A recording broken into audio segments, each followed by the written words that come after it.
네, 안녕하십니까. 이승석입니다. 좋은 아침입니다. 자, 미국 증시가 또 오늘 아침에는 좀 크게 밀렸네요. 뭐 예상했던 부분이죠. 시장이 이제 많이 올라갔고, 제가 어제 아침에도 얘기했죠. 나스닥은 이제 고점을 좀 통과한 것 같다. 지난주 수요일 날이 고점인 상태에서 조금 이제 밀릴 거로 본다고 했는데, 오늘 전반적으로 미국 시장이 좀 부진했죠.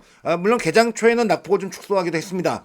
하지만 오후장 들어가지고 다시 좀 하락폭을 좀 늘렸는데 왜 그런지 중요한 이슈들을 점검해보고 또 우리나라 증시도 어제 크게 밀렸죠. 2.5%, 2.4% 가까이 급락세를 보였는데 반대로 또 코스닥은 또 좋았단 말이죠.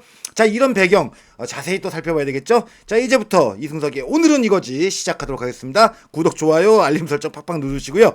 자, 잘 들으셔야 됩니다. 이제 미국 증시부터 먼저 요약을 좀 해보겠습니다.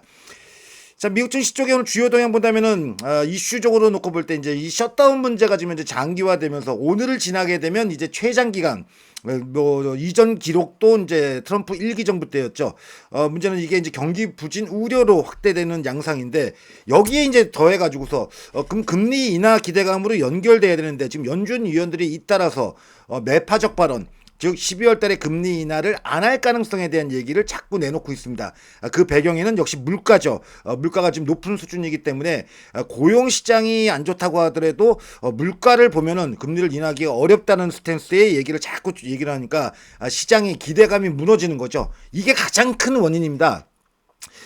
그다음에 이제 뭐냐면 빅쇼트의 주인공 마이크 버리라고 이제 뭐냐면 예전에 2008년도 금융위기 당시에 하락에 배팅해가지고서 유명해진 사람이 있습니다. 현재 자산운용사를 갖다 운영하고 있는데 이 사람이 이제 팔란티어 테크의 한 하나로 9천억 원 정도 거의 뭐 1조 원 가까이를 공매도 포지션을 쥐고 있다. 이제 이게 이제 알려지게 되면서 AI 주들이 좀 버블이 아니냐, 거품이 낀 거 아니냐에 대한 이제 우려감이 확산되면서 오늘 AI 주가 대거 이제 급락을 했죠. 그 배경이 이제 이런 이슈 때문에 그랬고요.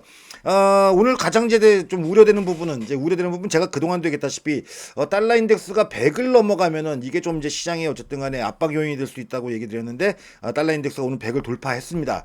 이 배경에는 글쎄요, 미국의 경기가 굉장히 좋은 거라기보다는 유럽이 안 좋죠. 그러니까 이 달러 인덱스의 구성 그 통화를 보게 되면은 뭐 대표적으로 엔화가 있고 뭐 유로화의 비중이 가장 크죠. 그다음에 영국의 파운드, 일본 엔화, 그다음에 캐나다 달러 등이 이제 포함되어 있는데 최근에 유로존 쪽의 경기 동향이 안 좋습니다. 그러니까 유로화 가치가 하락하죠. 일본도 경기가 그렇게 좋지가 않아요. 그러니까 이제 엔화 가치가 하락하고 여기에 오늘 아침에는 이제 영국이 조세 인상 가능성, 그러니까 경기도 좋지 않은데 세금까지 올리겠다라고 하니까 이로 인해 가지고 파운드화가 좀 크게 하락을 하면서 이걸 달러 인덱스의 강세를 좀 부추기는 양상을 나타냈습니다. 어쨌든 간에 안전자산 쪽으로의 선호 심리가 좀 호전될 수뿐이 없는 이쪽으로 좀 이 돈이 이동하는 상황. 제가 이전 영상을 통해서도 계속 지금 달러 인덱스가 오르고 있다. 어제 아침에는 이제 99.3에서 4 정도까지 올라갔다고 얘기했죠. 그러니까 안전자산 쪽으로. 그러니까 이러면 이제 외국인들이 주식을 사기가 어렵다. 실제 뭐 외국인들이 어제 뭐 대규모 주식 매도, 그러니까 이 달러 인덱스 100선 돌파를 앞두고 대규모 매도했던 원인이라고 볼 수 있겠는데요. 자, 그러면 이제 여기서 이제 달러 인덱스가 좀 진정을 보이고 달러 가치가 상승하는 거에 진정을 보이려면 미국이 이제 금리 인하에 대한 기대감이 형성이 좀 돼야 됩니다. 그러려면 이제 반론적인 입장이지만 미국의 경제 지표가 안 좋아야 돼요. 이게 이제 중요한 포인트입니다. 그건 또 나중에 또 한번 설명을 드리기로 하고요. 오늘 시장이 전체적으로 뭐 상품 시장, 주식 시장 등 주요 시장 동향이 안 좋았죠. 원달러 환율이 1,443원까지 올라가면서 이게 원화 가치에 너무 급격한 절하가 나오기 때문에 이 문제는 좀 심각하게 볼 필요가 있겠죠.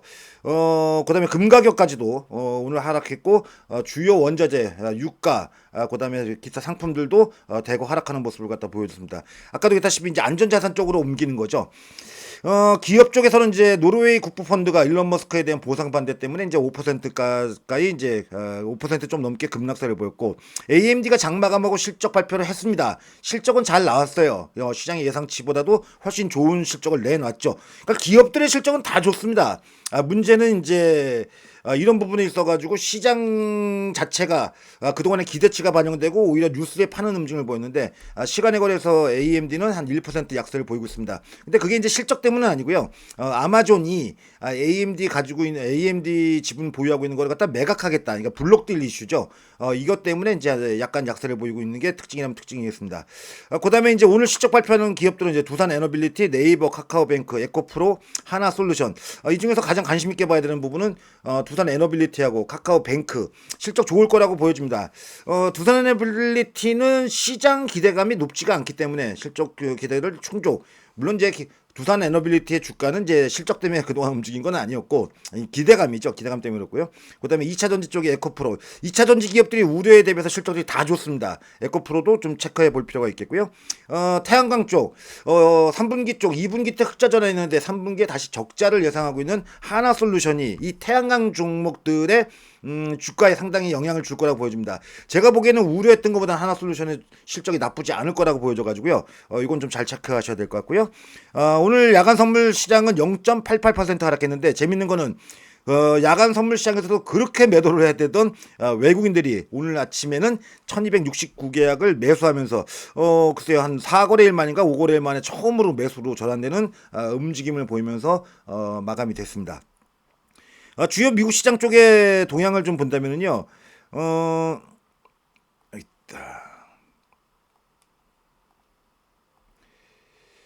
전체적으로 놓고 본다면 미국 시장뿐만이 아니라 오늘 아침에 유럽 증시 쪽도 대부분 다 약세를 보였죠. 다만 유럽 증시 쪽은 낙폭을 좀 축소를 했습니다. 독일 증시가 장중한 때는 1.6% 이상 급락세를 보였는데 마감에서는 0.76% 하락 정도로다가 마무리가 돼가지고 유럽이 당초의 시장 개장 초 이후의 움직임에서는 다소 좀 상승폭을 좀 둔화시키는 움직임을 보였고요.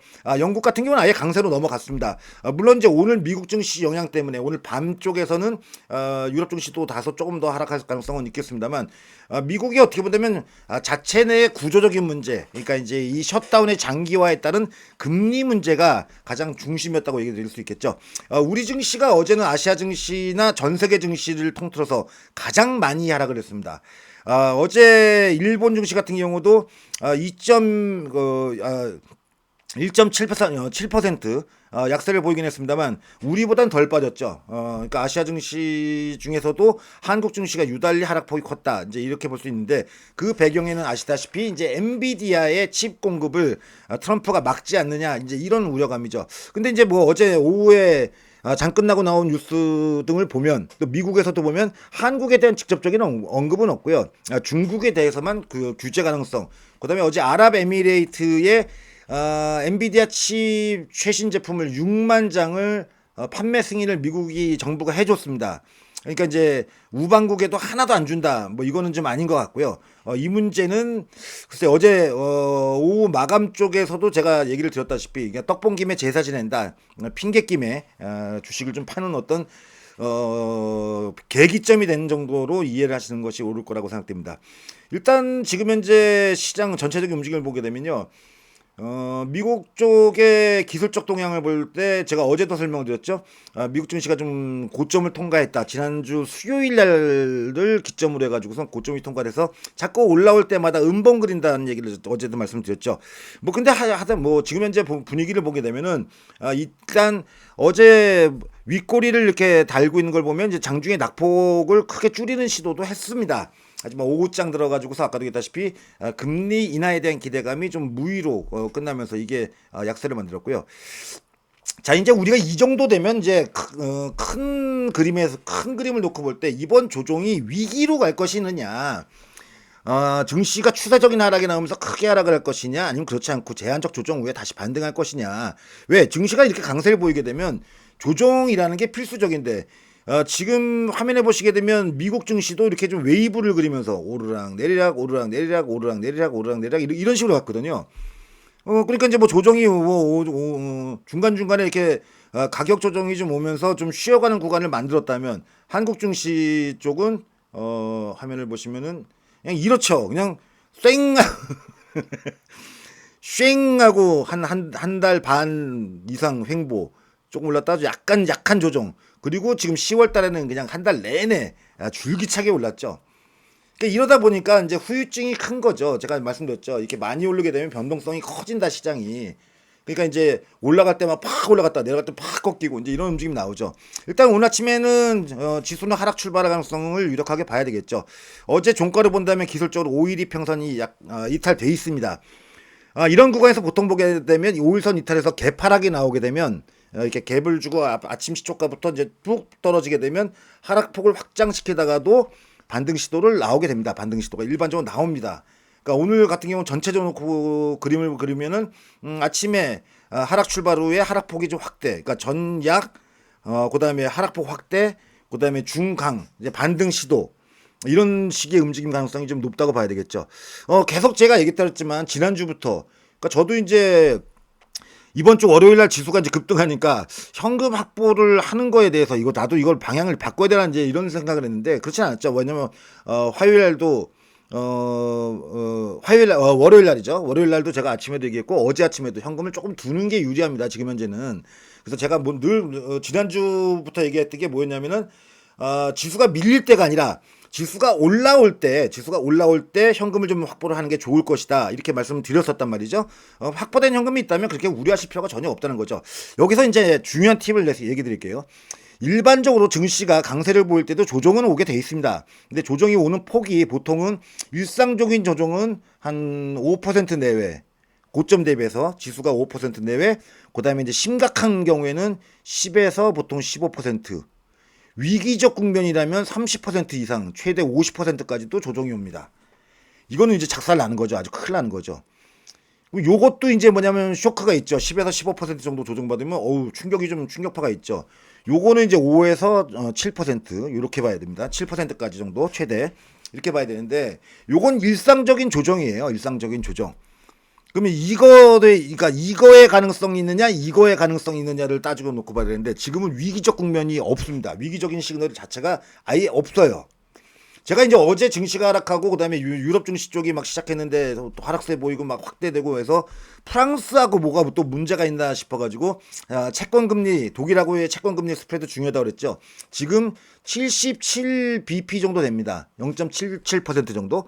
그러니까 이건 제가 전에 얘기 드린 대로 0.8% 이상으로 벌어지게 되면 이거는 이제 경계 심리, 경계. 그다음에 1%가 넘어서게 되면 이거는 위험해진다. 이 얘기를 드렸죠, 이미. 그럼 지금 그다음에 뭐 다른 미국의 뭐 사모 신용 리스크 지난번에 한번 이제 자이언뱅크 코프라는 은행이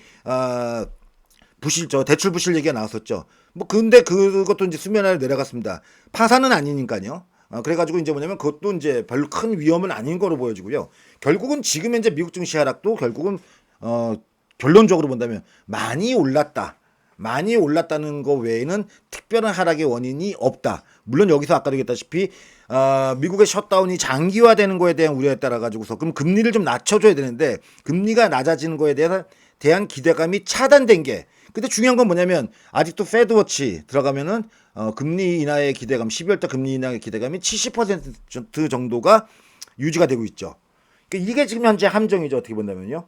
그러니까 제가 판단하기에는 이런 모든 상황을 정리할 때 글쎄요 많이 하락하면 4,000포인트 이하 한번 흔드는 정도 뭐 그 정도까지 조정 가능성은 염두에 두되 심각한 조정 막 뭐 3,500대까지 떨어지고 뭐 하락하고 뭐 폭락하고 이런 조정은 당장에 일어날 일은 아니라고 보여집니다. 다만 증시가 어쨌든 들어준다면 뒤늦게라도 좀 현금을 좀 확보는 해놓는 게 유리합니다. 어제도 제가 2시 영상에서 얘기했죠. 저희 같은 경우는 인버스를 좀 매수했다. 인버스를 좀 매수해놔가지고 그걸로 이제 해치 플레이를 좀 하고 있는데 그건 제가 뭐 여러분들한테도 말씀드렸다시피 인버스를 근데 이게 굉장히 예민한 매매거든요. 보통은요. 예민한 매매입니다.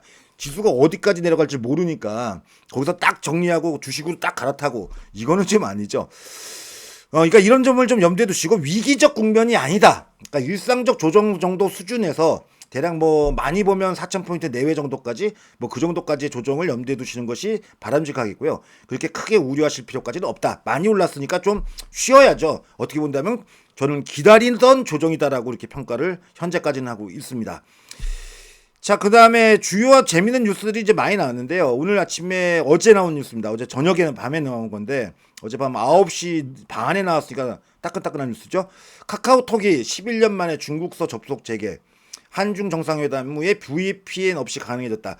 11년 전에 2014년도에 카카오톡을 중국에서 쓰는 걸 갖다 중국 정부 당국이 막아버렸습니다. 차단해버렸어요. 그래서 VPN을 사용해가지고서 접속하지 않으면 못했는데 이게 어제부터 가동이 되고 있다고 이렇게 알려지고 있습니다. 글쎄요, 카카오톡의 태도 호재고요. 중국이 좀 온건하게 좀 바뀌고 있다는 거에 대해서 중국 관련주 쪽에도 호재성 이슈가 될 가능성이 높겠고, 또 어제 이제 김정은하고 트럼프의 그 회담 가능성, 내년도 3월 정도쯤에 회담 가능성이 얘기가 나오죠. 시간의 거래 쪽에서 보면 대북 관련주들의 주가 움직임이 좋아졌었죠. 이런 쪽은 단기적인 관심 정도는 한번 가져볼 필요도 있다고 생각이 됩니다. 그 다음에 어제 카카오페이가 실적 발표한 다음에 스테이블 코인에 대한 전략적 접근을 현재 진행 중에 있다라고 공개를 했습니다. 곧 이제 정부가 방안이 나오겠죠. 그 다음에, LG와 관련돼가지고, LG가 젠스랑 수혜주로 LG를 주목한다는 뉴스가 나오고 있습니다. 로봇 AI, 로봇하고 AI의 새 성장 동력을 LG가 원래 지금 안 좋거든요. LG그룹에서 돈 제대로 버는 회사가 몇 개 없습니다.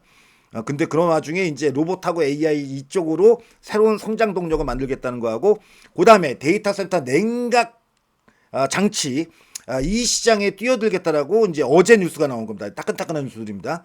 그래서 제가 이제 어제도 얘기 드렸죠. 이런 요 지금 말씀드렸던 기업들, 카카오 쪽하고 이쪽 종목들을 좀 관심 있게 보시면 이번 조정에서 어떤 걸 먼저 사야 되는지, 확보된 현금 가지고 어떤 걸 사야 되는지를 보신다면 저는 LG그룹주를 계속 좀 강조를 하고 있습니다. LG전자 같은 종목도 강조하고 있고요. 카카오 같은 종목들 관심 있게 보시면 될 것 같고, 아까 얘기했죠. 단기적인 플레이에 있어서는 대북 관련주 쪽 괜찮고요. CS윈드 같은 폭력 관련주나 이 신재생 쪽 여전히 괜찮습니다. 크게 우려하실 필요가 없다고 생각되고요. 이건 2시 영상에서 다시 자세히 분석해 드릴게요. 자, 오늘 아침에 영상은 여기서 마무리 짓도록 하겠고요. 자, 시장이 출렁거리면 늘 사람들은 불안해지죠. 하지만 그렇게 불안할 필요가 없죠. 저는 지금 기다리던 조정이 드디어 왔다. 딱 언제 주식을 살지를 심사숙고하면서 기다리고 있습니다. 여러분들도 그런 역발상적인 마인드가 중요하죠. 올라갈 때 제가 주식 좀 줄이고 현금 비중 확보하라고 했다면 이제는 그 돈 가지고 기회를 포착하는 이제 시기가 왔으니까 저는 행복합니다. 자, 오늘 여기까지 영상 마치겠고요. 구독, 좋아요, 알림 설정 부탁드리고요. 저는 2시 영상에서 찾아뵙겠습니다. 오늘도 좋은 하루 보내십시오. 고맙습니다.